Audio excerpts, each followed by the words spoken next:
은혜 받으실 말씀은 요한복음 8장 32절에서 36절 말씀입니다. 진리를 알지니 진리가 너희를 자유케 하리라.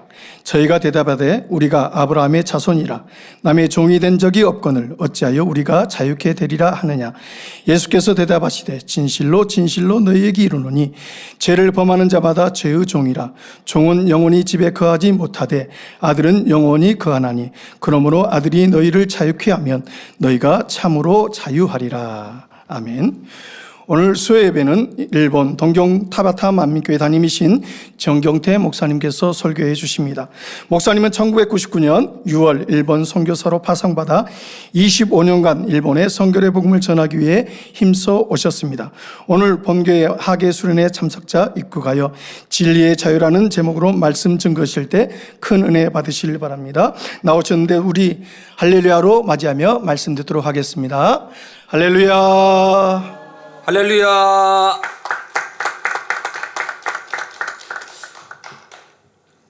이 귀한 강단에 설 수 있도록 허락해 주신 당회장님께 진심으로 감사드립니다.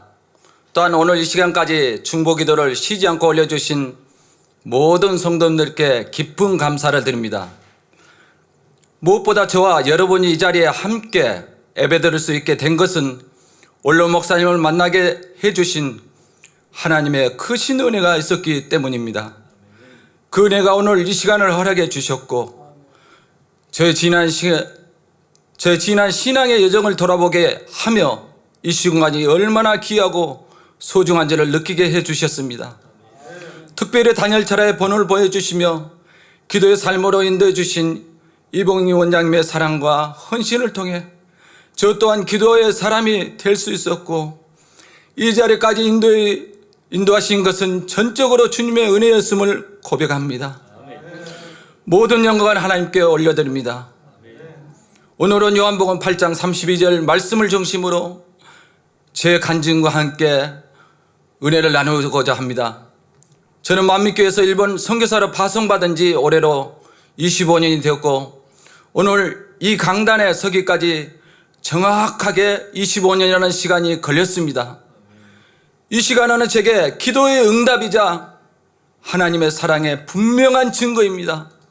왜냐하면 아버지 하나님은 우리의 작은 기도에도 귀 기울이시며 가장 좋은 때 가장 좋은 방법으로 응답해 주시는 사랑의 하나님이시기 때문입니다. 그리고 그 하나님은 저와 여러분 모두에게 가장 좋은 것을 주시기를 언제나 원하십니다. 이제 여러분과 함께 진리 안에서 누리는 참된 자유에 대해 은혜를 나누고자 합니다. 진리 안에서 누리는 참된 자유란 무엇인가? 사랑하는 성도 여러분, 많은 사람들은 자유라고 하면 간섭받지 않고 내 마음대로 행동하는 것을 떠올립니다. 그러나 성경이 말하는 자유는 단순한 방종이나 자기 뜻대로 사는 삶을 의미하지 않습니다. 진리 안에서 자해와 사망의 권세에서 벗어나 하나님 안에서 누리는 참된 해방, 그것이 바로 성경이 말하는 자유입니다. 요한복음 8장 32절은 진리를 알지니 진리가 너희를 자유케 하리라 하십니다. 진리란 하나님 자신이며 그분의 말씀과 뜻입니다. 예수님은 내가 곧 길이요 진리요 생명이라 하셨고 주님께서는 십자가에 험한 고난을 당하시고 죽으신 후 부활하심으로 우리에게 구원의 길을 활짝 열어주셨고 우리의 모든 삶에 있어 온전한 본이 되어주셨습니다. 성령님은 우리를 진리 가운데로 인도하십니다. 우리 마음에 계시죠? 진리를 알게 될 때 하나님의 자녀는 죄와 사망의 법에서 벗어나 참된 자유를 누릴 수 있습니다. 이것은 방종이 아니라 순종과 책임 속에서 누리는 자유입니다. 수영의 예를 들어보겠습니다. 처음에는 물에 들어갔을 때 두렵기만 합니다. 몸이 물에 가라앉기도 하고 숨을 쉬기도 어려워 숨을 쉬려다 물이 들이마시기도 하지요. 하지만 수행의 전문가의 지도를 따라 꾸준히 연습하고 물의 원리를 하나씩 익혀가면 어느 순간 몸이 자연스럽게 뜨고 자유롭게 움직임도 편해집니다. 결국 깊은 물 속에서도 두려움 없이 자유롭게 헤엄치며 물속의 평안함과 자유로움을 즐길 수 있게 됩니다. 이처럼 훈련을 통해 얻어진 자유, 이것이 바로 진정한 자유입니다. 좀 더 강도 높은 전문 훈련을 받으면 수상구조대원이 되겠죠. 수상구조대원, 다른 생명을 살리는 거지요. 사랑하는 성도 여러분, 오늘도 말씀을 삼으며 진리로 무장하고 하나님의 뜻에 순종하는 삶을 통해 참된 자유를 누리시기를 기원드립니다. 진리의 자유를 누리기 위한 5가지 훈련. 첫째, 말씀을 사모하며 무장해야 합니다. 사랑하는 성도 여러분, 진리 안에서 참된 자유를 누리려면 반드시 하나님의 말씀으로 무장해야 합니다. 성실히 예배에 참여하고 예배에 쉬지 말고 참석해야 돼요. 각종 예배, 수요, 금요, 주일 신령과 진정으로 마음을 다해 드리고 또 우리가 그 말씀을 들은 것을 사랑을 실천하는 봉사를 하는 것이 가장 중요합니다. 실천해야죠, 말씀을. 그러나 거기서 멈추지 않고 에베소서 6장 12절은 우리의 싸움이 혈과 육이 아닌 영적인 싸움임을 알려줍니다. 이 싸움에서 이기기 위해서는 말씀의 무장이 필수입니다. 세상의 기준은 계속 변하지만 하나님의 말씀만이 진리자 절대 기준입니다. 그러므로 이 66권의 말씀을 바르게 알지 못하면 쉽게 미혹되고 유혹에 넘어가기 쉽습니다. 말씀은 단지 듣고 아는데 멈추지 않습니다. 우리가 말씀을 부지런히 읽고 듣고 배우고 삶 속에서 적용해야 하며 다른 이에게도 가르칠 수 있을 정도로 깊이 깨달아야 합니다. 특히 성경을 소리내어 정독하는 훈련이 매우 중요합니다. 왜냐하면 하나님을 믿기 전 우리는 생각과 마음, 몸은 비진리로 물이 들어있기 때문입니다. 성령님은 그 말씀을 깨닫게 하시고 생각나게 하시고 설교 말씀도 반복해서 묵상하면 우리 삶을 인도하는 능력이 됩니다. 지금의 당회장님이신 이수진 목사님께서는 신학생들을 교육하실 때 설교 말씀을 항상 요약한 메모지를 가지고 기도하셨다고 간증하셨습니다. 처음에는 메모지를 보며 기도하셨지만 점차 암송하게 되어 나중에는 메모지가 없이도 말씀을 붙잡고 기도하셨다고 합니다. 이처럼 마음에 새기는 좋은 방법들은 자신의 것으로 만들어 꾸준히 활용하는 훈련이 매우 중요합니다. 말씀을 사모하는 마음도 기도를 통해 더욱 깊어집니다. 하나님, 말씀을 사랑하는 마음을 주세요라고 간절히 기도드릴 때 성령께서 우리 마음의 사모함을 부어주십니다.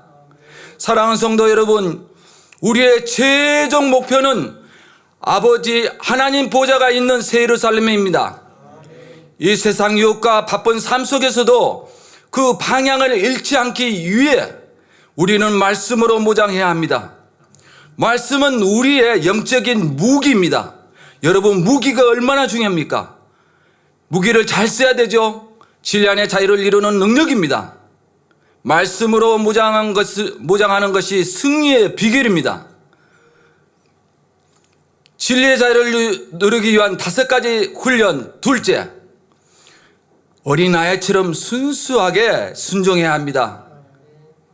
사랑하는 성도 여러분, 신앙생활에서 매우 중요한 태도는 순수하고 단순한 마음으로 즉시 순종해야 합니다. 즉시 해야 되죠.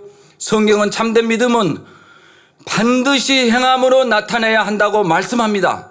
야고보서 2장 22절에 믿음이 행함과 함께 일하고 행함으로 믿음이 온전케 되었다고 말씀합니다.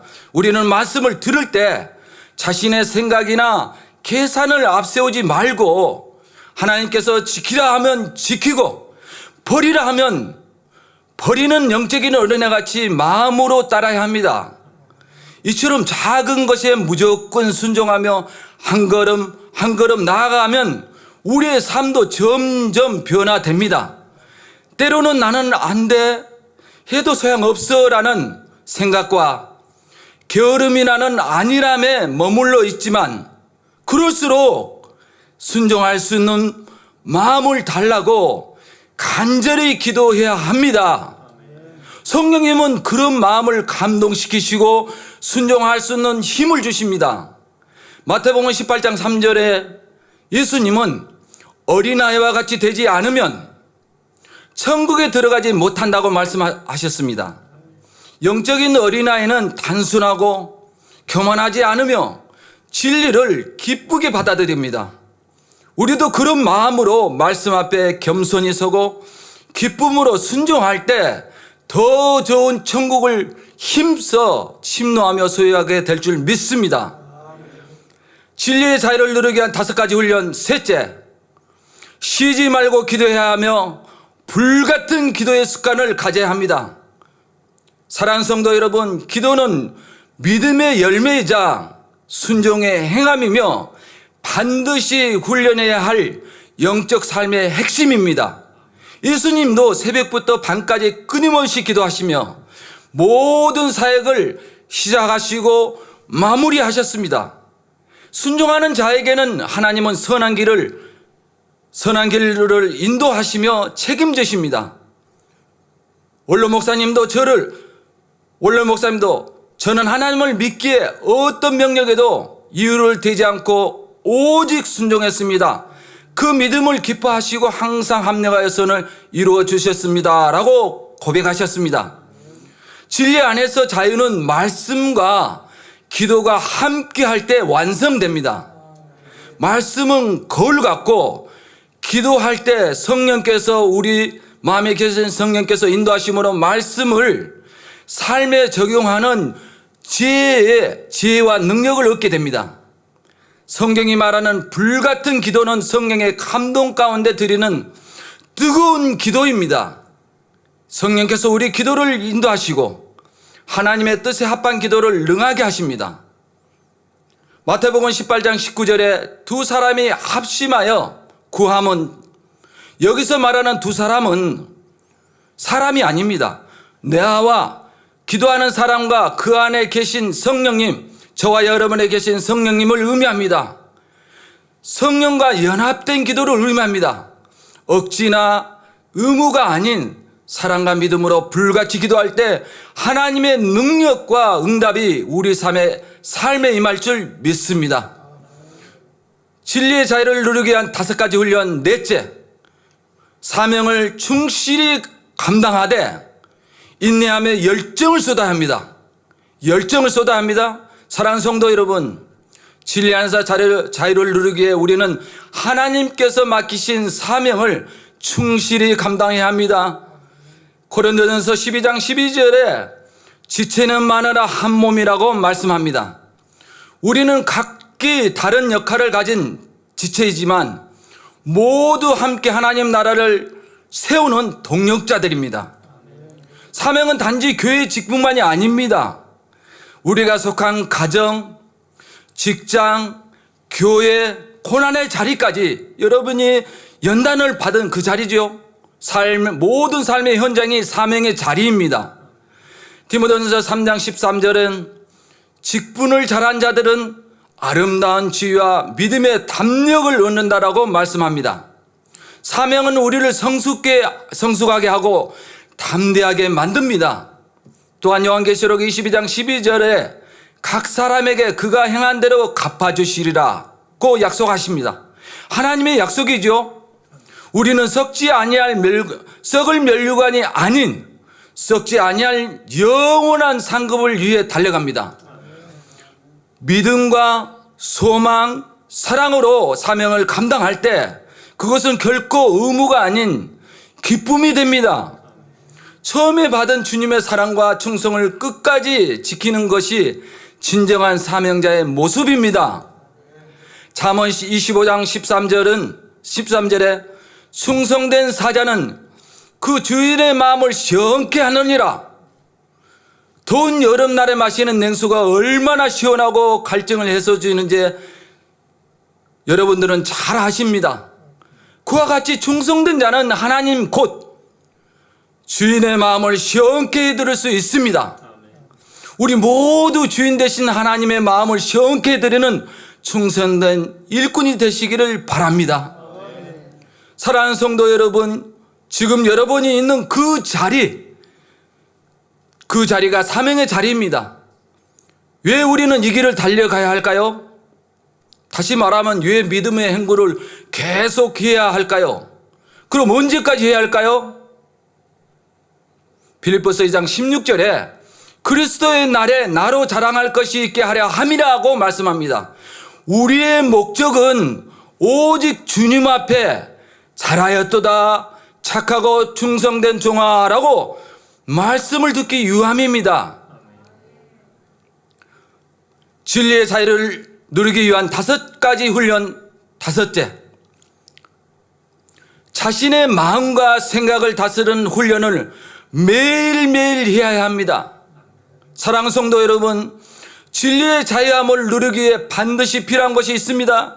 그것이 바로 자기 자신의 마음과 생각을 다스리는 훈련입니다. 이 훈련은 하루아침에 이루어지는 것이 아니라 매일매일 말씀과 기도로 반복되어야 합니다. 우리가 드리는 매일 단열치레가 있죠. 영적인 훈련입니다. 그런데 우리 내면 깊은 곳에 숨어있는 죄성과 악은 평소에 쉽게 드러나지 않습니다. 그럼 언제 드러날까요? 욥처럼 연단을 받을 때, 삶의 시련 가운데 있을 때, 몸이 좀 피곤하고 상황이 불편할 때, 사람과 관계에 불편한 그런 상황이 있을 때죠. 이때 우리가 미처 알지 못했던 마음의 죄와 악의 속성들이 무엇으로 나올까요? 혈기, 짜증, 불평, 낙심, 원망 등으로 드러나게 됩니다. 그러나 이때는 괴롭고 고통의 시간이 아닙니다. 하나님께서 우리를 점금같이 연단하시는 은혜의 시간임을 믿으시기 바랍니다. 잠언 4장 25절에 무릎 지킬 만한 것보다 더욱 내 마음을 지키라 생명의 근원이 이에서 남이라 하셨습니다.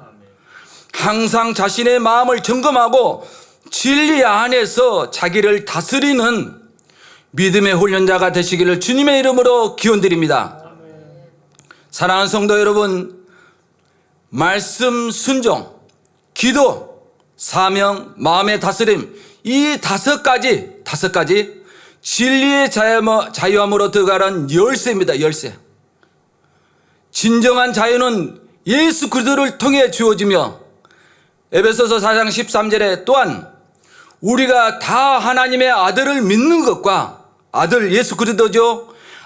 그를 아는 일에 하나가 되어, 자, 예수 그리스도를 아는 거죠. 온전한 사랑을 이루어 그리스도의 장성한 분량에 충만한 데까지 이르르니 주님을 닮아가는 삶 속에서 자신을 쳐서 복종시킬 때 우리는 죄와 두려움의 무거운 사슬에서 완전히 벗어나 참된 평안과 기쁨을 누릴 수 있습니다. 요한복음 8장 32절에 그러므로 아들이 너희를 자유케 하면 너희가 참으로 자유하리라. 이 아들은 예수 그리스도죠. 이 진리를 마음에 새기고 오늘도 주님께 더욱 가까이 나아가시기를 예수 그리스도 이름으로 기원드립니다. 지금부터 어머님의 믿음과 중보 기도의 삶에 대한 간증을 드리겠습니다. 사랑하는 성도 여러분, 저의 어린 시절 저희 집은 초가집이었고 돌담과 지붕에는 뱀이 자주 나타났다고 합니다. 어머님은 자녀들을 보호하려고 새로운 집을 지어 이사했지만 그런데 이사 후 가족들이 하나둘씩 아프기 시작했고 상태는 점점 심각해졌습니다. 이때 동네 사람들은 집터가 세다며 구슬곤했고 용하다고 소문난 무당을 불러 구슬하게 되었습니다. 구슬한 직후엔 가족들의 상태가 잠시 좋아진 듯 하지만 곧 다시 건강이 악화되었습니다.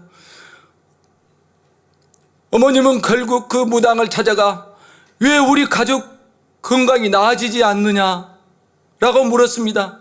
놀랍게도 무당이 이렇게 말합니다. 교회를 가면 괜찮아질 겁니다. 당시 저희 동네에는 교회가 없었습니다. 산을 2개를 넘어가서 고개 넘어야 되죠. 2시간을 걸어야만 구암이라는 동네에 교회가 있었습니다. 그러나 어머님은 가족을 살리겠다는 간절한 마음으로 험한 산길을 걸어 교회를 다니셨고 그 후로 가족들은 건강은 회복되었습니다. 어머니께서 먼 거리의 교회까지 다니시다는 소식을 들은 읍의 큰 교회에서 목사님을 파송하여 집에서 약 30분 거리의 큰 동네 언덕에 교회가 세워졌습니다. 이후 어머님은 새벽기도와 각종 예배를 꾸준히 참석하시고 신앙의 본을 보여주셨습니다. 이 믿음과 중보기도의 삶은 제 가족과 저에게 큰 은혜가 되었습니다. 이제 사랑의 일생으로 가르치신 어머님에 대한 간증을 하겠습니다. 어머님께서는 매년 2차례 정성껏 음식을 준비하셔서 저희 세 자녀에게, 저 형제가 셋입니다. 세 자녀에게 손에 들려 동네 사람들에게 나누게 하셨습니다. 이건 누구 집에, 이건 누구 집에 갔다. 그러면 저희는 갖다 두죠. 어머님이 평소 가르쳐 주신 대로 말씀은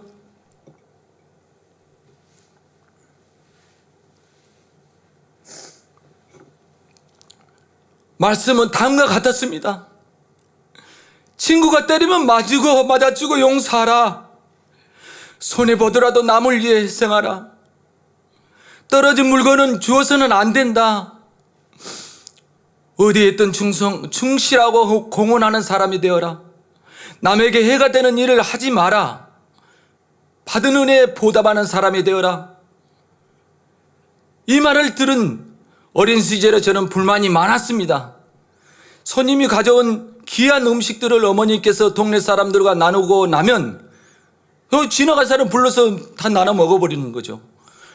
먹을 것은 정작 우리 가족이 먹을 것은 부족할 때가 많았기 때문입니다. 그래서 제가 이렇게 말했습니다. 어머님, 우리 먹을 것도 좀 남겨놓으세요라고 말씀드리기도 했습니다. 성인이 된 후에는 어머님 말씀대로 살면 손해만 봅니다. 그렇게 살아서는 세상에 살아갈 수 없어요. 바보 취급을 받습니다. 라고 불만을 토하기도 했습니다. 그럼에도 어머니는 늘 전화할 때마다 엄마가 너를 위해 기도하고 있으니 너는 축복받았다. 라고 늘 같은 말씀으로 저에게 믿음의 씨앗을 심어주셨습니다. 우리가 어떤 언어를 사용하느냐는 신앙생활에 매우 중요한 영향을 미칩니다. 사랑하는 성도 여러분, 여러분의 생활의 언어는 어떻습니까? 믿음의 많은 증거는 우리 전진의 큰 원동력이 됩니다. 지금부터는 만민중앙교회를 만나기까지의 간증을 드리겠습니다. 사랑하는 성도 여러분, 저는 1993년에 일본 동경으로 유학을 떠나 5년간의 유학생활을 했습니다. 그 기간 동안 자동차 디자인과 경영을 공부했고 동시에 장로교 신학교 과정을 이수하여 졸업하였습니다.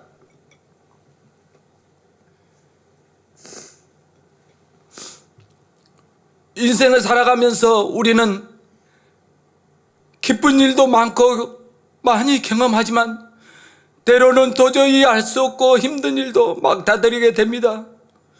하지만 시간이 지나고 돌이켜보면 그 모든 어려움들이 저를 더욱 성장시키시고 믿음을 단단하게 세우는 과정임을 고백하게 됩니다. 그런 믿음의 경험들이 오늘 이 자리까지 나오는 큰 원동력이 되었습니다. 유학생활 중 신앙의 갈등과 결단에 대한 간증을 드리겠습니다. 유학 시절 다니던 교회에서 사람은 연약해서 죄를 지을 수밖에 없습니다. 사람은 연약하기 때문에 십계명을 모두 완전히 지키기가 어렵습니다라는 설교를 들었습니다. 처음에는 저에게 위로가 되었습니다. 그렇지만 성경에는 분명히 죄를 짓지 말라고 하셨고 명령하셨고 십계명을 지키라고 하셨기에 의문이 들었습니다. 그래서 성경을 바르게 알고 바르게 가르치기 위해 신학 공부도 병행했습니다. 그리고 저는 이렇게 기도했습니다. 하나님, 아브라함과 모세와 사도 바울처럼 하나님을 사랑하시고 하나님의 사랑을 받는 목사님을 만나게 해주세요. 그러면 그 교회 장로가 되어 충성하고 싶어요 라고 간절히 기도하기 시작했습니다. 그러던 중 친구로 인해 큰 어려움을 겪으며 여러 신학 교수님께 상담을 요청했으나 인간적인 해결책에 머물렀고 고통은 계속되었습니다. 마지막 상담 교수님이 이재룡 목사님의 성령 9가지 열매 설교 대부 3개를 권해주셨습니다. 그것이 제가 하나님을 사랑하고 하나님을 사랑받는 사람을 만나게 해줘요 기도한 지 2년 만에 받은 응답이었습니다. 이재룡 목사님의 말씀과 은혜에 대한 간증을 드리겠습니다. 그 말씀이 지금까지 들었던 설교들과는 전혀 달랐습니다. 말씀은 상세하고 명확하고 성경의 깊은 진리를 논리적으로 체계적으로 풀어주시고 무엇보다 듣는 제 마음 깊이 감동시키는 설교 말씀이었습니다. 특히 사랑하는 여인과의 예화를 통해 무엇보다 하나님과 우리의 믿음에 대해 비유해 주신 예화를 들을 때 감동받았습니다.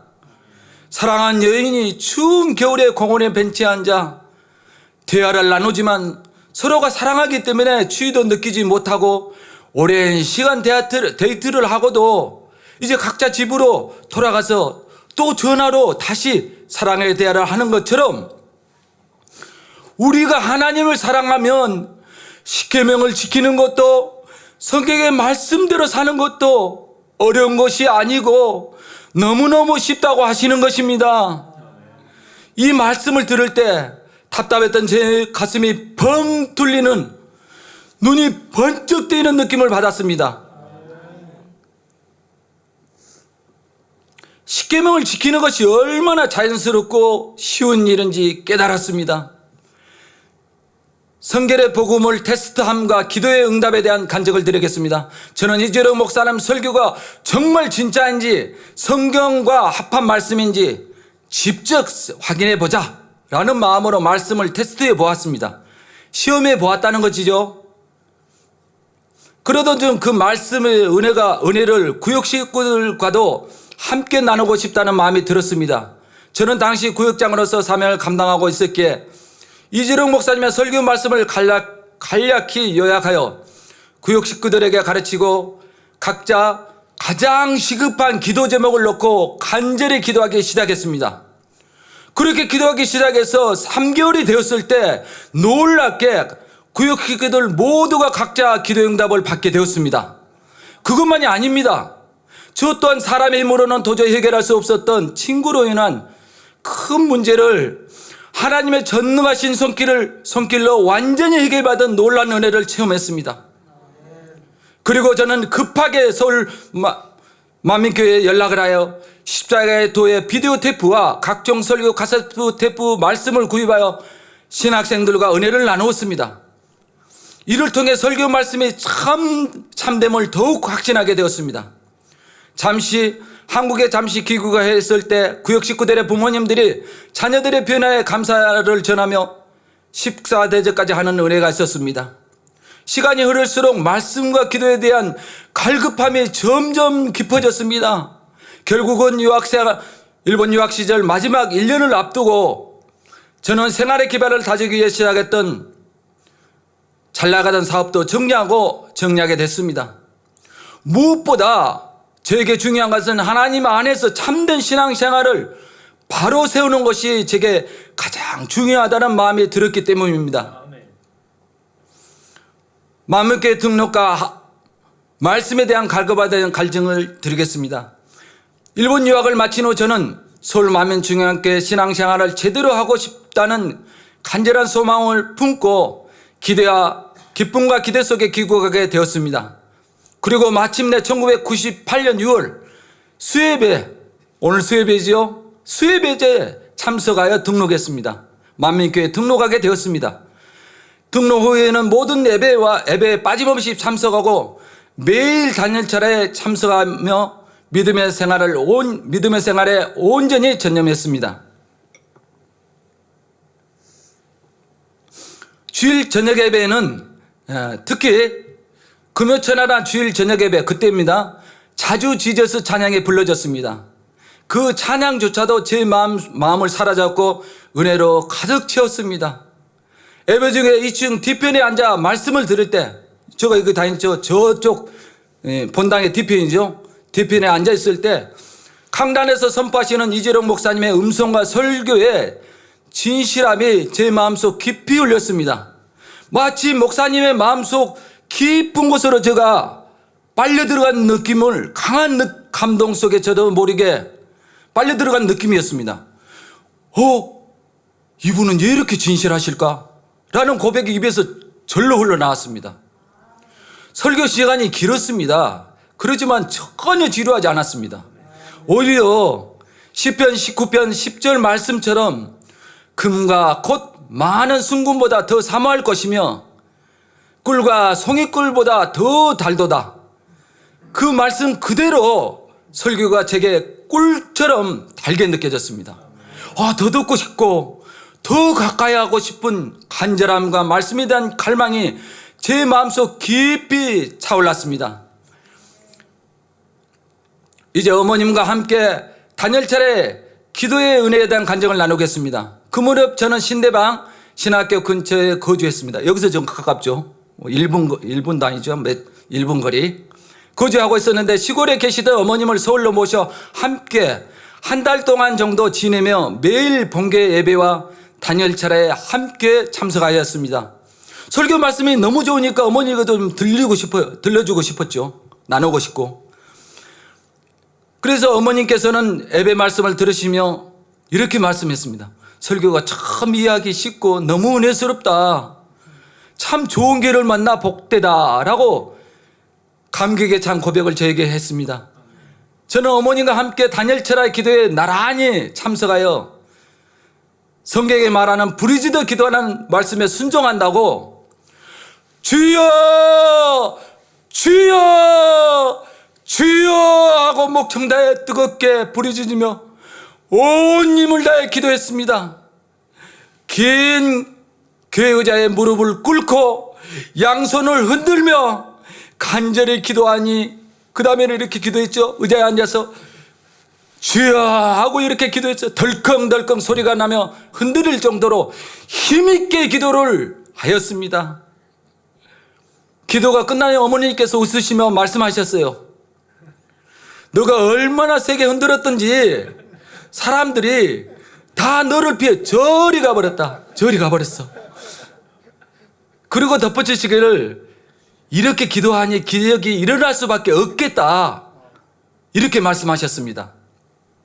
처음에는 말씀에 순종하여 목청 높이 기도하는 것만이 순종이라고 알았습니다. 그렇지만 소리 높여 기도하다 보니 시간이 흐르면서 기도는 아랫배에 힘을 주고 마음 중심에서 올리는 것임을 깨닫게 되었습니다.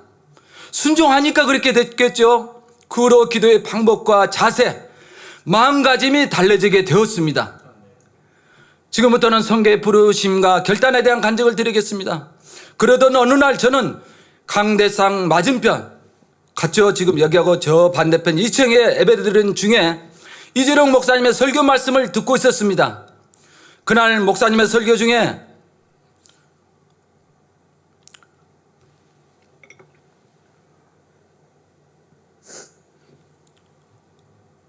우리 교회는 개척 당시부터 하나님께서 세계 선교의 사명을 주셨습니다.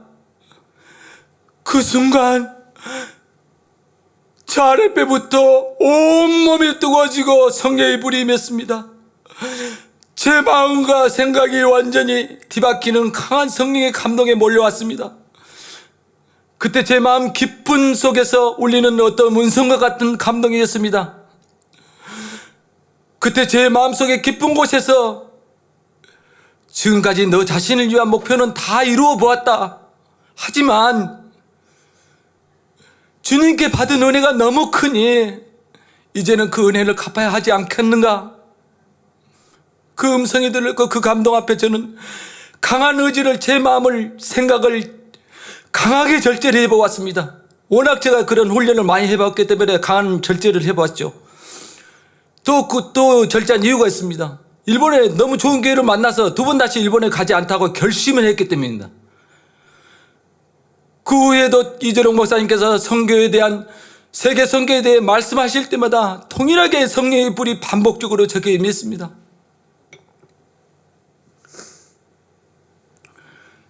제 마음속에 끊임없이 이런 생각이 들었습니다. 그래도 나는 일본 동경에서 5년간 유학생활을 하며 그 땅의 구석구석을 다녀보았지 않는가? 혹시 하나님께서 나를 다시 일본으로 보내시려는 뜻이 아닐까? 이 마음이 멈추지 않았습니다. 마침내 저는 하나님의 뜻을 분별하게 15일 금식에 들어갔습니다. 그리고 금식 기도를 마친 후 제 마음에 확신이 임했습니다. 그래, 일본 동경으로 선교사로 가야겠다. 즉시 MMTC 만민 선교훈련 2기로 등록하였고 연암선교신학교 4학년에 편입하여 본격적으로 선교의 길을 준비하게 되었습니다.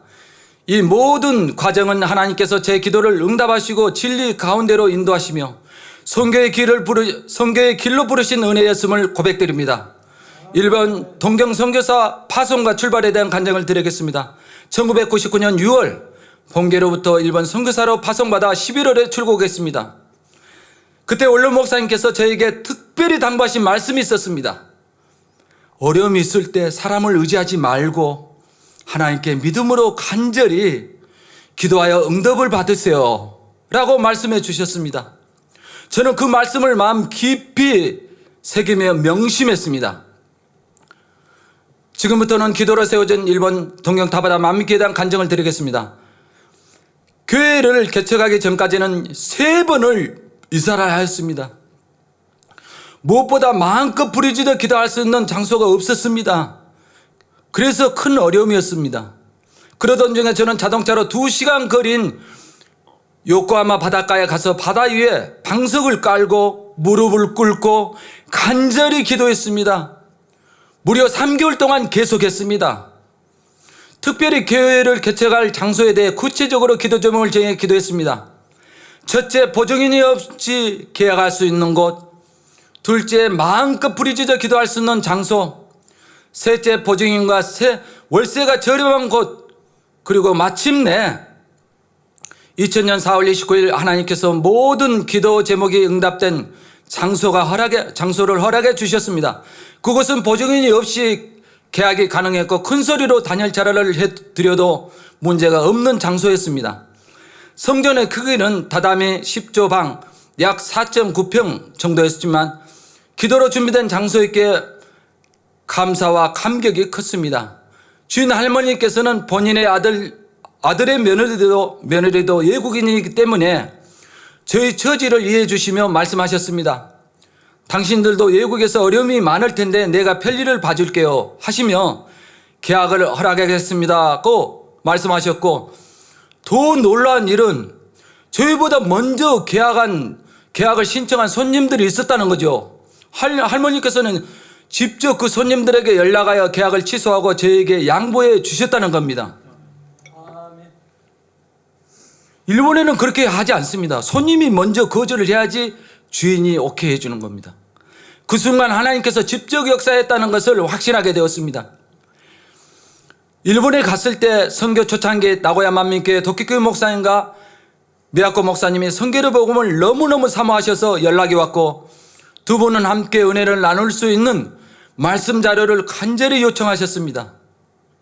그 시절 저는 본교의 공과 공부 2년 분량을 일본어로 번역하였고, 그 후로 다른 분이 3년 반 동안 3년 5개월간 번역 봉사를 해 주셨습니다. 그분이 나중에는 본교에 번역하는 일꾼이 되었었습니다. 현지 목회자들과 은혜를 나누며 말씀의 사역의 뿌리를 심었습니다. 당시에는 컴퓨터 앞에 1시간만 앉아 있어도 눈이 빨갛게 충혈되어 너무너무 아팠습니다. 그것도 하루에 3시간 3시간, 4시간 말씀을 번역하여 일본 땅에 성결의 복음을 깊이 뿌리는 길을 간절히 기도했습니다. 지금부터는 이복림 원장님에 대한 간증을 드리겠습니다. 그리고 2007년경 교회 창립 예배를 드릴 때 이복림 원장님께서 강사님으로 방문해 주셨습니다. 그때 원장님께서 하신 말씀이 지금도 마음 깊이 남아 있습니다. 하나님께서 이곳에 반드시 크신 계획이 있으실 겁니다. 그리고 뜨겁게 간절하게 축복 기도를 해 주셨을 때 다시 한번 저희 교회가 믿음의 뿌리를 깊이 내리는 계기가 되었습니다.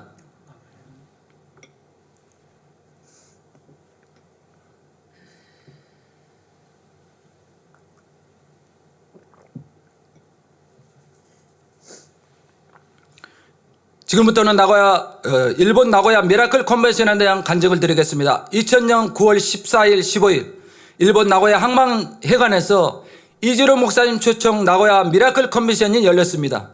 당시 14호 태풍 사오마이로 큰 피해가 있었지만 집회 전날부터 하늘이 맑아져 은혜 가운데 진행되었습니다.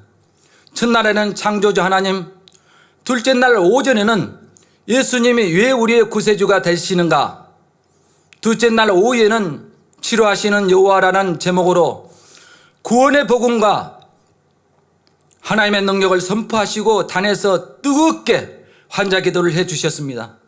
특히 현지 목회자들과 성도들에게 큰 은혜와 감동을 주셨고 기도 시간에는 12명의 농아 중 10명이 기적적으로 귀가 열리고 말을 하게 되는 놀라운 역사가 일어났습니다.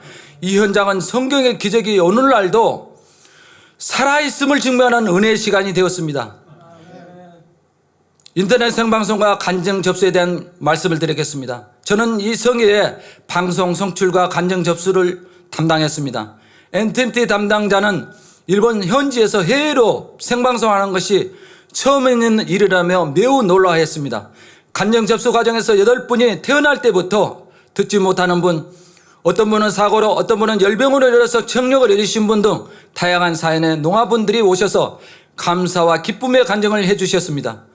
성회 이후에도 추가로 2분이 더 귀가 열렸다는 간증을 전해왔습니다. 지금부터는 성경의 약속이 현실이 된 현장에 대한 간증을 드리겠습니다. 이 모든 역사를 보며 저는 마가복음 16장 20절 말씀대로 제자들이 나가 두루 전파할세 주께서 함께 역사사 그 따른 표적으로 말씀을 확실히 증가하시니라는 말씀이 현실 가운데 이루어짐을 확증하는 큰 은혜를 받았습니다. 성경 속의 기적이 사도행전 시대에만 멈추는 것이 아니라 오늘날도 살아 역사하시는 하나님의 은혜임을 직접 저 눈으로 체험하고 확인하는 그런 시간이었습니다. 지금부터는 이명 목사님과 일본 만민교회 은혜스러운 만남에 대한 간증을 드리겠습니다. 2024년 1월 20일 이명 목사님께서 나고야 만민교회를 방문하시고 그리고 1월 21일에 주일에는 저희 동경타바다 만민교회를 방문해 주시고 당회장님의 마음을 전해 주시고 말씀을 증거해 주셔서 성도님들에게 큰 위로와 은혜의 시간을 허락해 주셨습니다. 2024년 10월 19일과 20일에는 나고야 만민교회 창립 30주년 기념 예배를 드렸습니다. 일본 내 여러 지교들이 함께 모여 축하하는 자리였고 이명 목사님을 통해 당회장님의 일본 영혼들을 향한 뜨거운 사랑과 열정적인 중보의 기도의 마음이 전달되었습니다. 참석한 성도님들은 큰 감동을 받고 영적인 힘을 얻는 은혜의 시간이 되었습니다. 지금부터는 일본어 저서 출판과 영상 선교에 대한 확장에 대한 간증을 드리겠습니다. 지금은 서울 본교회에는 원로 목사님 저서를 전문 번역자가 통역자분이 함께 번역자분과 통역자분이 일본어로 번역해 주시고 계십니다. 현지 일본어로는 24권이 출판되었고 추가로 4권이 번역 완료되어 출판 준비 중입니다. 28권이 더 앞으로 하게 되면 또한 전문 통역자를 통해 각종 예배와 선교의 말씀, 복음의 영상들이 유튜브에 올라가 많은 이들과 공유하고 있습니다. 특별히 당회장님의 온리 바이블 시리즈도 일본어 영상으로 제작되어 일본어를 사용하는 영혼들에게 복음을 전하는 귀한 도구로 사용되고 있습니다. 저도 원로 목사님의 설교 테이프 3개를 듣고 만민의 가족이 되었지 않습니까?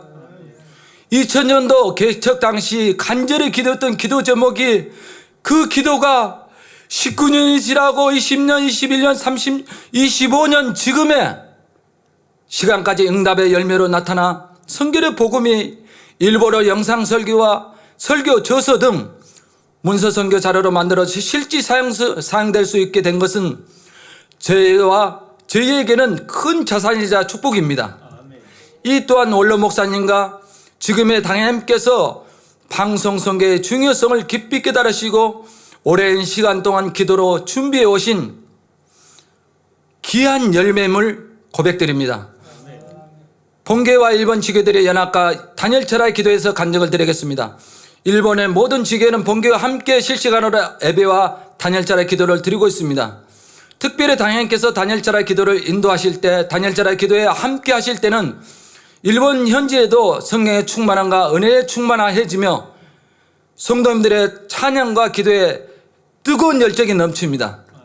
찬양하시는 분은 새로운 찬양이 부린다면 꼭 해외도 악보를 보내주시기를 부탁드립니다. 그러면 일본어로 번역하여 함께 찬양할 수 있으니까 얼마나 은혜스럽습니까? 사랑하는 성도 여러분, 진리의 자유함이란 제목으로 진리 대신 예수 그리스도 안에서 참된 자유를 누리기 위해서 진리의 자유를 누리기 위한 5가지 말씀 모장하는 것, 어린아이처럼 순수하게 순종하는 것, 쉬지 말고 불같이 기도하는 습관, 사명을 충실히 감당하고 열정을 다해, 그리고 자신의 마음과 생각을 다스리는 훈련을 해야 함에 대해서 말씀을 드렸습니다. 자, 지금부터는 짧게 동경타반함께 성도들의 간증을 드리겠습니다. 원로 목사님을 기도를 통해 기도받은 손송을 대해 치료받습니다. 사도행전 19장 11절로 22절의 말씀에 증거이시죠. 나가시마 기획고 권사님의 어머님은 서금자 성도님은 25년 된 혀가 갈라진 치료의 간증입니다. 고향에 무한 단물을 가지고 가서 어머님께 전하며 간증했지만 어머니는 믿지 않으시고 한 병을 쏟아부었습니다. 그리고 내가 직접 그 목사님을 만나러 일본에 가겠다며 저를 찾아왔습니다. 저는 어머니께 저 간증을 드리고 둘째 딸을 만나기 위해서 한국에 일정이 있었기 때문에 형통하기를 손송 기도를 간절히 해드렸습니다. 그런데 기도하던 중에 갑자기 어머님이 손수건을 땡기면서 본인의 혀를 내면서 되니까 저는 깜짝 놀랐죠. 그렇지만 침착하게 끝까지 정성 다해 기도를 드렸습니다. 기도를 받고 어머님은 눈물을 흘리시면서 두 딸을 키우느라 고생하며 살아와서 눈물조차 없었는데 왜 이렇게 눈물이 나는지 모르겠습니다 라고 고백하셨습니다. 기가 후 그날 저녁 전화로 놀랍게도 25년 동안 혀가 논바닥처럼 쩍쩍 갈라져 매운 음식, 짠 음식을 먹지 못했는데 오늘 기도받고 김치를 먹고 싶어 냉장고 열어서 김치를 먹었는데 너무 맛있게 잘 먹었습니다 하고 행복한 간증을 하셨습니다. 이 기쁜 소식은 가족과 친척들에게도 전해져 하나님의 영광을 돌렸습니다. 주도교 교육고 권사님의 발목 염자에 대한 치료에 대한 간증을 드리겠습니다. 주도교 교육고 권사님은 백분만명교회 갓도 목사님을 통해 전도되어 도쿄 근교 사이다마 현의 식기 지역이라는 왕복 지역에서 왕복 2시간 거리임에 불구하고 매일 단열철학 기도에 참석하셨습니다. 그리고 각종 예배에 열심히 참석하셨고 그러던 중 어느 날 기도에 오시던 길에 전철을 내리셨는데 잘못되어서 발목을 삐하게 됐다는 거죠. 발목 염자가 일어난 거죠. 극심한 통증을 불구하고 2층 교회까지 계단에 겨우 올라오셨습니다. 권사님은 손수건 기도를 요청하셨고 기도받은 후 천천히 걸어보세요 권사님 하고 했더니 걸으신데 금방까지 통증이 너무 아파서 못 걸었는데 잘 걸으시는 거지요. 하나님의 놀란 치유를 보고 본인도 놀랐지만 제가 더 놀랐습니다. 3일 뒤에 발목이 퍼런 멍이 드는 거죠. 얼마나 충혈이 심했다는 것을 알게 되죠. 그래서 성경의 기적이 지금도 살아 일어남을 확신하게 되었다고 간증합니다. 이후로 그 근처에 이사하셔서 권사님은 더욱 열정적으로 신앙생활과 봉사에 헌신하고 하나님께 영광을 돌리고 있습니다. 원로 목사님을 통해서 기도받은 간증에 대해서 짧게 드리겠습니다. 장기모 성도님은 한청과 한각의 치료를 받았습니다. 그 성도님은 원로 목사님의 칼럼을 통해 전도되었고 제가 10시 설교에 영혼육 교육의 말씀을 전하고 있었습니다. 그것에 감동을 받아서 교회에 등록을 하게 되었습니다. 당시 그 성도님은 환청과 한각으로 고통받아서 어디서 자신을 부르는 소리가 들리고 따라 거리에 뛰쳐나가 방황하는 등 매우 힘든 삶을 살아가고 있습니다. 또한 약을 한 보따리를 가지고 가지고 있었고 매일 약을 복용하지 않으면 정상적인 생활을 하기가 어려웠다고 했습니다. 이후로 원로 목사님의 설교 말씀지를 계속 들었고 매번 환자 기도 시간에 기도를 받은 후 장기모 성도님은 완전히 치료요 모든 약을 다 버렸다고 행복하게 저에게 간증했습니다. 예로부터 중고 권사님의 암으로 인한 5개월 시한부 선고를 받은 치료에 대한 간증을 드리겠습니다. 예로부터 중고 권사님은 만민 성도가 되어 20년 동안입니다. 20년 동안 끊지 못했는 술과 담배 그리고 빠친코 이것을 하나님의 은혜 가운데 끊으셨다는 거죠. 초신자 시절에. 그리고 초신자 시절에 몸이 안 좋아서 병원에 가서 진찰을 받았더니 자궁암 암 말기를 판정받아서 수술을 했습니다. 그렇지만 몸에 이미 전이가 되어 5개월 이상 5개월을 시한부 선고를 받았습니다. 하늘에 무너지는 절망 가운데 권사님은 자신의 죄를 철저히 회개하며 하나님께 간절히 기도했습니다. 이 권사님은 남편도 발을 찼어요. 교육이 전에는. 그 정도로 성격이 강하신 분이었죠. 그러던 어느 날 밤 꿈에 하얀 가운을 입은 분이 나타나 자기가 똑같은 분이 앉아있는데 뱃속을 파란 불이 보이면서 저것이 다 암이다. 내가 치료해 주겠다고 말씀하셨다고 합니다. 그리고 원로 목사님께서 금요철 환자 기도 시간에 권사님의 이름과 변명을 간절히 기도해 주셨고 그 기도를 통해서 놀랍게 치료의 역사가 나타났고 8개월은 재혼할 때 담당 의사분이 당신에게는 특별한 분의 능력이 역사한 것 같습니다 라고 고백하면서 땅에서 큰절을 했다는 거죠. 그런 일이 없어요. 일본 분도 그렇게 막 땅에 엎드려서 큰절 안 합니다. 남에게. 이와 같은 감동의 시간이 있었죠. 이후 이제 매년 검진을 받는 거죠. 정확한지 5년 동안 매번 받았지만 완치 판결을 받아서 지금은 건강하게 봉사하고 계십니다. 하나님은 살아계시면 역사이죠. 시돈 권사님의 마지막입니다.